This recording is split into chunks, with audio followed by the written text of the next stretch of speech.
กับสบายดีทุกคนเนาะคลิปนี้อยู่กับ2เกียงไก่ดาวไทยสิงห์วันนี้สิมาใส่น้ำมันซื้อน้ำมันมา4 ลิตรสีเมื่อทงที่3มานี่ทงนี้เดี๋ยวเนาะบ่ได้อัปเดตให้เบิ่งเมื่อยไรเลยบ่ได้ลงคลิปให้เบิ่งเด้ได้ลงแต่คลิปเดียวคลิปนี้ก็สิมาไปทงที่3เลยซะทงที่3มื้อสิบ่ได้เนาะเพราะว่าได้เกี่ยวเน็ตอ่ะ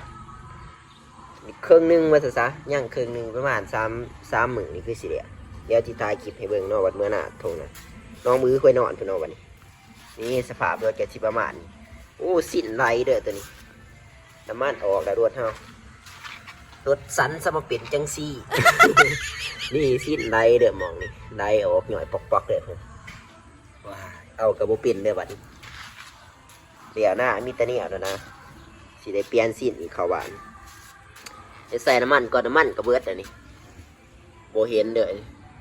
เห็นบ่วะทุกคนเห็นบ่ที่เห็นน้ำมันมือมาเบิ่งอยู่ตัวเด้อ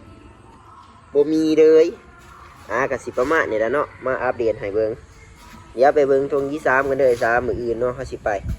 แต่เด็กมื้ออื่นนี่เพื่อสิฮอดไกลเติบอยู่มื้อหน้าอีฟอมันเนี่ยกำลังมาแต่ซื้อน้ำมันเสียน้ำมันมาใส่4 ลิตรคือสิพออยู่ติน้ำรถเฮาบ่กินน้ำมันปานใดติตัวนี้เกี่ยวจับหมออันนี้บ่เห็นหมอกล่องเนาะกล่องอากาศนี่ขาดมุนมือน่ะเอาเจียวซีฟมาใส่บาดนี่ขาดปอดสิดิลูกขาดมันเนาะจะเป็นจะได้จังขาดมุนแห้งหลายบ่ตัวจะได้นั่นขาดออกเด้อใส่ได้เห็นบ่นี่ขาดออกเด้อเอาเจียวซีฟมาใส่บัดชิวมาเนี่ยยาวขนาดสิดิก็สิบ่เนียนปานใดเนาะนี่ตัวนี้ก็สิบ่เนียนปานใดตั้งแต่กระสันอันเนี้ยซ้ำนี่แหละทุกคนมาตอบให้นะทงนะบ่ได้อัปเดตให้เบิ่งมาตอนนี้มาบอกให้คลิปนี้ด้วยซะตรงนั้นเดียวนะ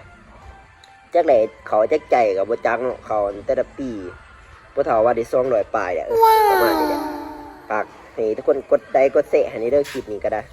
เพื่อเป็นกำลังใจให้คลิปต่อไปบ่ส่วงนี้คนบ่ค่อยเบิ่งเด้บ่มีกำลังใจปานใดเนาะได้บ่ได้เฮ็ดแถมก็เมื่อยนี่อันเนี้ยสิมาบอกซ้ำนี่แหละฝากทุกคนติดตามเนี่ยไปมื้ออื่นจังสิพอกันจังสิถ่ายให้เบิ่งแล้วเอาลงอีกเนาะไปทุกคน let's go